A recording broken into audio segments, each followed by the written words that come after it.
saya Miftahul Zana. Saya dari Prodi Manajemen semester 2 ingin mempresentasikan atau menjelaskan mengenai hasil penelitian saya tentang statistika menganalisis data nyata.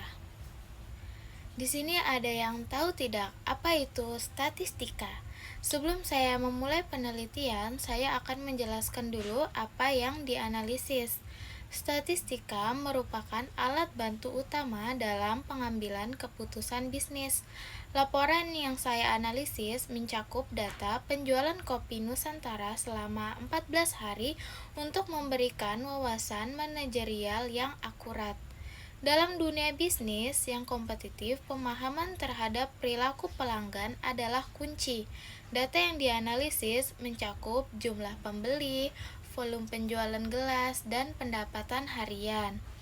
Tujuan saya menganalisis biasanya rata-rata pendapatan, menentukan menu favorit, serta memproyeksikan tren penjualan untuk periode berikutnya. Di sini saya akan menjelaskan tentang analisis saya yang berjudul Kenapa Warung Kopi Bisa Cuan? Analisis data nyata. Teman-teman, kalian tahu nggak apa kesalahan terbesar pengusaha pemula saat baru buka kedai kopi? Kebanyakan cuma ikut-ikutan tren tanpa tahu cara baca data operasional mereka sendiri. Nah, hari ini kita bakal bedah performa bisnis dari salah satu gerai lokal yaitu Kopi Nusantara. Lewat kacamata statistika deskriptif, kita punya data log transaksi harian point of sales atau POS asli selama 14 hari berturut-turut. Kita bakal preteli variabel pendapatan harian, jumlah pembeli, volume gelas yang terjual. Tonton sampai habis ya. Yang pertama, mari kita lihat gimana performa mereka di lapangan lewat grafik kombinasi dua sumbu ini. Di sini kita bisa lihat korelasi visual yang jelas banget antara jumlah uang masuk dengan jumlah gelas yang keluar. Polanya kelihatan sangat berulang membentuk siklus mingguan atau weekly cycles. Bisnis Kopi Nusantara ini selalu kebanjiran orderan di masa peak season, tepatnya tiap hari Sabtu dan Minggu. Kalau kita cari titik tertingginya jatuh pada hari Minggu 14 Mei dalam satu hari itu aja omsetnya tembus 1.680.000 dengan total 112 gelas terjual.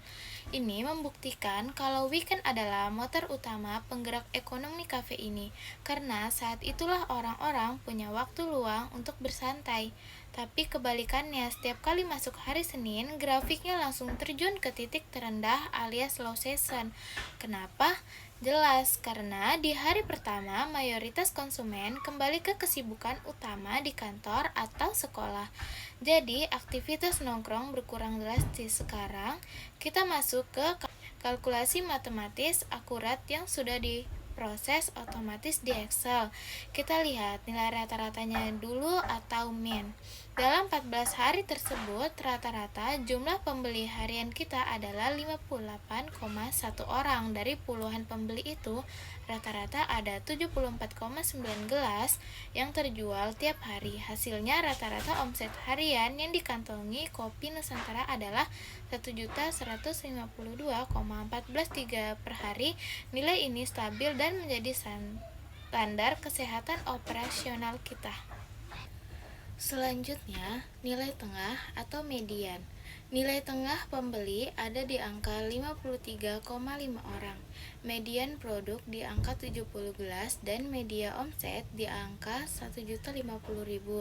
Nah, ada satu metrik lagi yang gak kalah penting yaitu modus atau data yang paling sering muncul. Tebak apa menu terlarisnya? Betul banget, es kopi gula aren.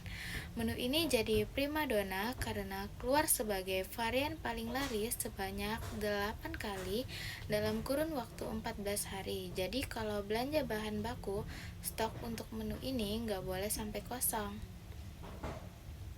Kalau kita bandingkan performa antar minggu, hasilnya bikin senyum. Di minggu pertama, total pendapatan toko ada di angka 7.665.000, tapi di minggu kedua performanya meleset jadi 8.465.000.